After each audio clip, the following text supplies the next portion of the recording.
जय हिंद, जय भारत। मैं रेबल सदानंद पति। भाइयों और बहनों, आप लोगों का अभिवादन। मेरे साथ विनय दुबे, मेरे साथ अनुपम त्रिपाठी जी, FFAR, किसी पात्र परिचय के मोहताज नहीं, और आकस्मिक एक शीघ्र सूचना पे हम सब इकट्ठा हुए, लेकिन देश हित की बात है। आए हैं देश हित की बात करने के लिए आप लोगों के बीच।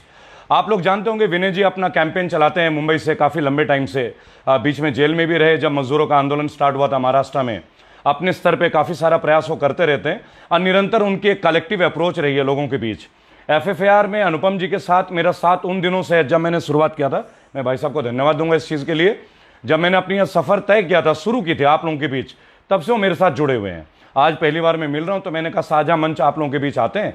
भाई और बहनों, आपने देखा होगा पिछले कुछ दिनों से सरकार की जो कुछ नए नए नियम आ रहे हैं।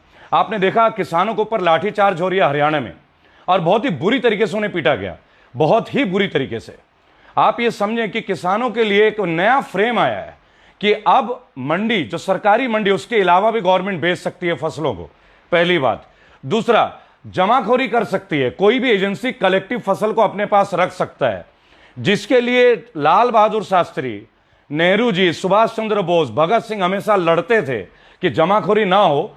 वो ये सरकार जो कहती कि मैं किसान हितैषी सरकार हूं, उन्होंने उसके ऊपर बीतती है, तब उसे उस बिल का हवाला दे दिया जाता है कि आपको तो इसकी जानकारी नहीं है।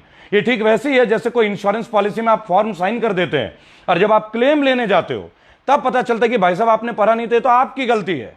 भाई और बहनों, किसान अपना फल, सब्जी, अनाज बेच नहीं सकता, लेकिन यह सरकार प्राइवेटाइज कंपनीज को किसानों के फसल को स्टॉक करने की परमिशन दे रही है, उन्हें बेचने की परमिशन दे रही है। आपने देखा होगा जैसा अदानी जी को कई जगह दे दिया गया, अब वो दिन दूर नहीं जो अंबानी, अदानी, अब ये लोग आलू प्याज से लेकर हर चीज में आ जाएंगे। वैसे भी फ्यूचर ग्रुप बिग बाजार में आप जानते ही हैं, रिलायंस फ्रेश किन का है वो आप जानते ही हैं। पेट्रोल दे दिया, समझ में आया। अब ये हवा, पानी और फसल, जो हमारी बेसिक चीजें हैं, बेसिक वो चीजें हमसे छीन रहे हैं, वो चीजें भी हमसे लिया जा रहा है। और जो किसान, पंजाब में कल बहुत बड़े पैमाने पे इसके ऊपर एक आंदोलन किया गया है। सुखबीर बादल जो पूर्व मुख्यमंत्री रहे, उप मुख्यमंत्री भी रहे, उन्होंने स्ट्रैटेजिकली कहा है कि ये गलत है। हालांकि वो बीजेपी के एलाई थे, लेकिन मैं हैट्स ऑफ उनको सलाम करूंगा कि उन्होंने अपनी आवाज बुलंद की। आखिरकार कोई देश किसी पार्टी का नहीं है, देश के लिए हम लोग हैं, हम लोगों के लिए देश है। पार्टी देश से जन्म आती है, किसी पार्टी की वजह से कोई देश ने जन्म नहीं लिया आज तक।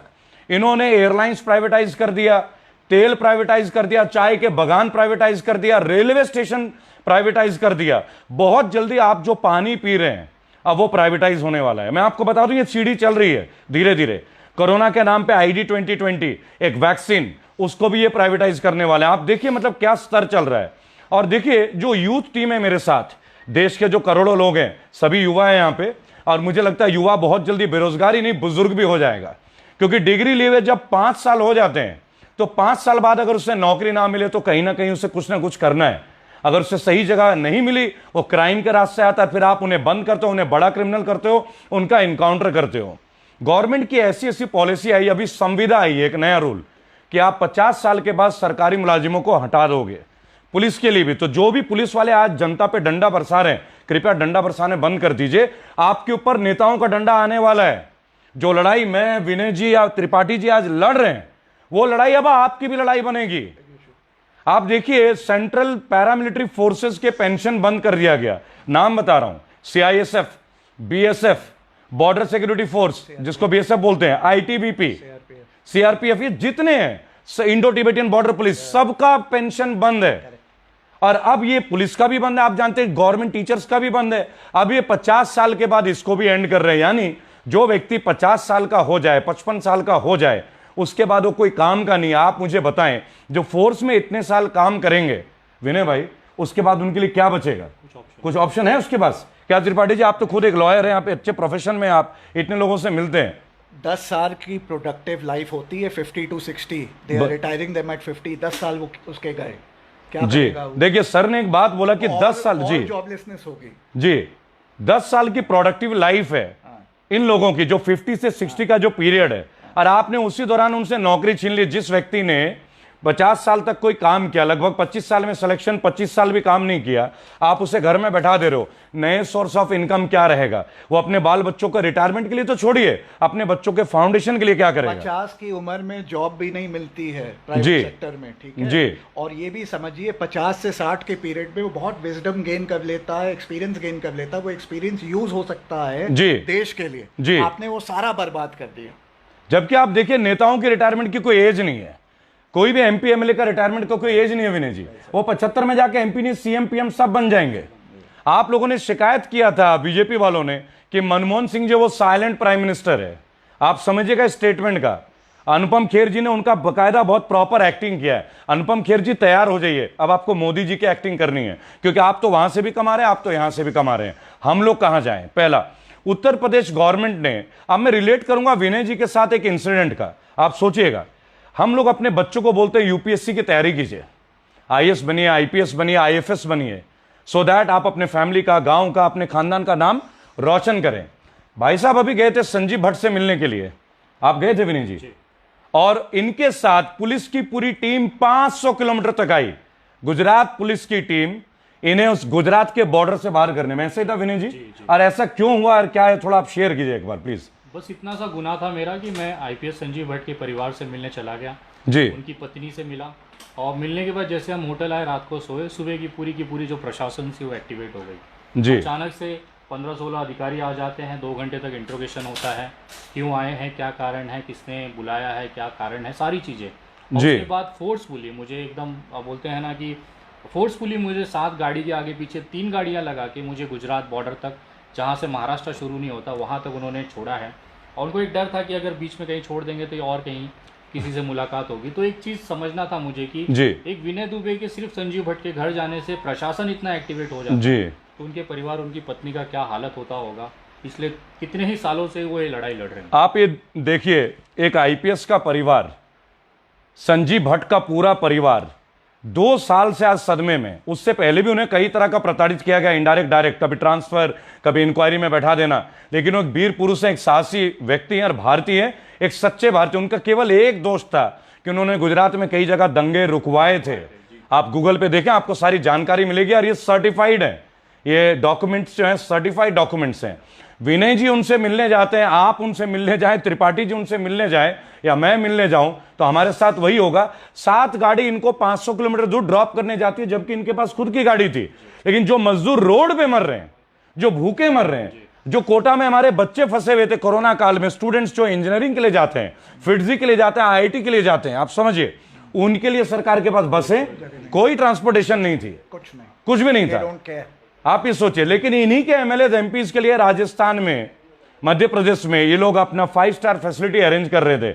भाई और बहनों, बहुत जल्दी एक बहुत बड़े मुहिम का हम आगाज करने जा रहे हैं, 1 लाख युवाओं का आगाज विनय भाई, और उसमें मुझे बहुत खुशी है, मैं इसका डिक्लेरेशन आज करता हूं कि विनय भाई जी हमारे साथ रहेंगे उस पूरे मुहिम में, और वो हमें बहुत अच्छे तरह से हमें गाइड भी करेंगे, क्योंकि त्रिपाठी जी हैं, बहुत सीनियर है, लीगल काउंसिल है। किसी भी संगठन को, किसी भी व्यक्ति को, अभी मैं एक व्यक्ति के तौर पे बात नहीं बोल रहा, क्योंकि हमारे यहां लाखों एक्टिविस्ट हैं, और जैसे विनय भाई कोशिश करते हैं, त्रिपाठी जी, हम लोग सब कोशिश करते हैं कि सारे एक्टिविस्ट एक कॉमन मंच पे आए, कॉमन मंच पे आके कॉमन कॉज के लिए फाइट करें। भाई मेरे भी 2 बच्चे हैं, भाई साहब के भी हैं, भाई साहब के भी हैं, उनके ब्रेड एंड बटर के लिए हमें किसी की सहायता की जरूरत नहीं, ना मोदी जी की, ना कांग्रेस की, ना किसी पॉलिटिकल पार्टी की। लेकिन देश में लाखों करोड़ों लोग हैं जो इंटरडिपेंडेंट हैं, वो माइग्रेंट, जिनको आपने माइग्रेंट बना दिया, अपने ही देश के मजदूर को आपने प्रवासी बना दिया। प्रवासी तो साइबेरियन पक्षियों के लिए होता था जो पानी के लिए इंडिया में आते थे, यही हमने पढ़ा था, यही हमने पढ़ा था। देखिए, हम लोग 1 लाख युवाओं को लेके हम लोग सबसे बड़े ह्यूमन चेन को बनाने जा रहे हैं भारत में, और 10 अक्टूबर के पहले इसकी पूरी विस्तृत जानकारी भाई साहब के माध्यम से, और हमारे फेसबुक का जो भी ये पेज आप देखते हैं रेबल सदानंद की ओर से, आपको इसको डिक्लेरेशन मिलेगा सोशल डिस्टेंसिंग के साथ। लेकिन केवल एक बात, मोदी जी ने बोला था 2 करोड़ नौकरियां। एक काम कीजिए मोदी जी, कल कंगना रनौत जी चंडीगढ़ थी, और मैं आज तक मैं देख रहा था कि उन्होंने, Kangana Ranaut was not satisfied by the security provided to her. मतलब कंगना रनौत को अब सेटिस्फैक्शन भी हमें देना होगा, हमारे जीएसटी, हमारे टैक्स से जो सिक्योरिटी वालों को सैलरी जा रही है, अब कंगना रनौत को सेटिस्फैक्शन चाहिए कि वो जो गार्ड्स हैं, सिक्योरिटी जो उनके लिए गए हैं, जो हमारे वीर सैनिक हैं, आप सोचिए, हमारे वीर सैनिक गलगान घाटी में, कुपवाड़ा में, पुलवामा में, कश्मीर में, बांग्लादेश बॉर्डर में, हर जगह जाके नक्सलियों से भिड़ रहे हैं। वहां के बजाय अब हमें एक सुंदर एक्ट्रेस को उन्हें झेलना होगा। क्यों? क्योंकि उन्होंने मणिकर्णिका का तलवार उठा के वो मणिकर्णिका बन गई। भाई और बहनों, इस वीडियो में मैं एक बात पूछना चाहूंगा, उनके 4-5 पुराने पिक्चरें देख लीजिएगा एक बार, उनका ड्रेस कोड भी देख लीजिएगा एक बार। क्या तब वो एक्ट्रेस नहीं थी? या एक्ट्रेस केवल लक्ष्मीबाई का रोल? देखिए, झांसी की रानी जो है लक्ष्मीबाई मणिकर्णिका, वो हमारे रोम रोम में बसती है। हमारी देश की हर बेटी रानी की झांसी से कम नहीं है। मैं खुद एक बेटी का बाप हूं, मैं उसे आत्मरक्षा सिखाता हूं, इसलिए कि जीवन की किसी भी परिस्थितियों में लड़ना एक भारतीय का फर्ज और कर्तव्य है, और दूसरों को सुरक्षा देना भी। इसके लिए हमें किसी एक्टर को देखने की आवश्यकता है क्या? क्या रानी लक्ष्मीबाई ने कोई मूवी देखी थी क्या? हॉलीवुड, टॉलीवुड, बॉलीवुड उन्होंने देखा था क्या? मुझे कल जया बच्चन जी की एक बात बहुत अच्छी लगी, जब उन्होंने बीजेपी के एक सांसद रवि किशन जी को बोला कि जिस थाली में आप खाते हैं आप छेद करते हैं, आपको शर्म आनी चाहिए, आपको बॉलीवुड ने एक मुकाम दिया और आप आके बोलते हैं बॉलीवुड ड्रग्स में। मुझे एक बात बताइए, सिगरेट क्या बॉलीवुड ने दिया है क्या? बीड़ी, खैनी, जर्दा, ड्रिंक्स, अल्कोहल क्या बॉलीवुड ने दिया है क्या? लोग अपने मर्जी से पीते हैं, अपने मर्जी से अपने शौक पूरे करते हैं। ये इंडिविजुअल कैरेक्टर, आप अपना कैरेक्टर मजबूत कीजिए। इसके लिए आप किसी डिपार्टमेंट को, किसी इंडस्ट्री को तो ब्लेम नहीं कर सकते। लेकिन आजकल सारे मीडिया इन्हीं चीजों को दिखाएंगे कि एक व्यक्ति हमारे एक बंद आईपीएस के घर जाता है और उससे 7 गाड़ियां 500 किलोमीटर ड्राइव करके छोड़ने आता है बॉर्डर तक, वो नेशनल मीडिया को नजर नहीं आता। हम जैसे एक्टिविस्ट सड़क पे मार दिए जाएं तो भी कोई नेशनल मीडिया नहीं आएगा। Thanks to all the YouTube channel, Youngistan, Pal Pal news वाले, जितने भी, भारत, भारत 9, जितने देखिए सबका नाम मैं नहीं जानता, बहुजन टीवी, लोकतंत्र, जितने भी चैनल हैं, मैं आप लोग को सैल्यूट करता हूं। मेरे भाई, मेरी बहनें, आप लोग जो काम कर रहे हैं, यूनिक काम कर रहे हैं, एटलीस्ट आप लोग हम एक्टिविस्ट की आवाज को जन जन तक पहुंचाने का बहुत बड़ा काम कर रहे हैं। मैं धन्यवाद दूंगा इस चीज के लिए। आज विनय दुबे भी जिस युद्ध को लड़ रहे हैं, आज हम सब एक कॉमन कॉज के लिए लड़ रहे हैं। जो प्लेटफॉर्म आज त्रिपाठी जी FFAR अपने चैनल के माध्यम से लोगों को जोड़ रहे हैं, वो केवल एक चीज के लिए। ये देश को 5 मुद्दे चाहिए, मैं आपको बता दूं। रोजगार नंबर 1, क्राइम फ्री होना नंबर 2। अगर आपने पेंशन बंद किया गवर्नमेंट एम्प्लॉइज का, MLA MP का भी पेंशन बंद कीजिए। अगर इनकम टैक्स हम दे रहे हैं तो गवर्नमेंट के जितने सिलेक्टेड पॉलिटिशियन है वो भी इनकम टैक्स पे करे। वो फ्री का क्यों खाए? वो कैंटीन में खाए 24 रुपए का चिकन और हम खरीदते हैं 450 रुपए का एक प्लेट। ये वेरिएशन नहीं चलेगा। वो रेट गरीबों के लिए, यानी पार्लियामेंट में जो जाता है वो गरीब है, और जो गरीब सड़क पे मर रहा है मजदूर, वो गरीब नहीं है। तो आपका जो पैमाना है गरीबी का, आपको चेंज करना पड़ेगा। आप चेंज कर ले, नहीं तो हम चेंज करेंगे। 1 लाख यूथ के साथ फिर से, जैसे यंग बंगाल मूवमेंट हुआ था, जैसे फिर से 1857 का गदर हुआ था। मैं आपको एक बात बताऊंगा, हमने अंग्रेजों के खिलाफ गदर किया था, लेकिन इन्हीं जैसे पार्टी के लोगों ने वो गदर हिंदू और मुसलमान का बना दिया। एक्चुअल गदर तो हम अंग्रेजों से लड़े थे। लेकिन वही बात है, हिस्ट्री आज हम वो पढ़ते हैं जो हमें लिख के दिया गया, वास्तविक हिस्ट्री तो कोई पूछता ही नहीं। और मैं इस वीडियो के माध्यम से, जहां त्रिपाठी जी और विनय जी भी हमारे साथ बिल्कुल एकजुट होंगे, मैं एक बात पूछना चाहता हूं। मोदी जी ने बहुत सारे देशभक्तों की बात की थी, भाई ठीक है, महात्मा गांधी जी बहुत करीब थे कांग्रेस पार्टी के, नेहरू जी के बहुत करीब थे, पर वो देश के राष्ट्रपिता भी हैं। मैं एक बात पूछना चाहूंगा, अगर मोदी जी अन्य राष्ट्रभक्तों के लिए बहुत समर्पित थे, तो आज भी हम करेंसी में केवल गांधी जी की तस्वीर क्यों देखते हैं? हम भगत सिंह की क्यों नहीं देखते? हम अशफाकुल्लाह खान की क्यों नहीं देखते? हम मौलाना अबुल कलाम आजाद की फोटो क्यों नहीं देखते? हम नेताजी सुभाष चंद्र बोस की फोटो क्यों नहीं देखते? क्या इनको ये चीजें दिखती नहीं है? क्या इन लोगों ने अपनी कुर्बानियां नहीं दी है कि 10 का नोट, 20 का नोट, 50 का नोट, 500 का नोट, 2000 का नोट, कई नोट है, कई सिक्के हैं। अमेरिका में ऐसे ही होता है। अमेरिका में ऐसे ही होता है, अमेरिका में ऐसे ही होता है, यहाँ भी हो सकता है। सीरीज आती है, वॉशिंगटन से लेके रोडोल्फ से लेके JF कैनेडी सबके हैं। लेकिन हमारे देश में जिन लोगों ने 23 साल की उम्र में फांसी चढ़ी, वो दिन दूर नहीं भाई और बहनों। जब मैं आपको एक बात बताऊं, जब पॉलिटिकल एजेंडे में हमारा विनय जी और इनके जैसे लोगों का भी एक्सीडेंट ना हो जाए, विनय भाई जी इस बात से हम आशंका मुक्त नहीं है, ये रूल आउट नहीं कर सकते। क्योंकि आज देखिए, हमारे घर तक नेशनल टीवी आ जाती है, फिर एक फोन उन पे आता है और वो टीवी चैनल गाड़ी लेके वापस चले जाते हैं। एक कुत्ता 3रे मंजिल से कूदता है, वो वायरल वीडियो होता है, लेकिन जो संजीव भट्ट से मिलने जाता है, केवल इसलिए कि सच्चाई की लड़ाई है, एक अधिकारी जो पीड़ित है। भाई और बहनों, इस वीडियो के माध्यम से एक ही बात बोलूंगा, फ्री संजीव भट्ट कैंपेन में आप लोग सब विनय जी को, हमारे पूरे टीम को सहयोग कीजिए।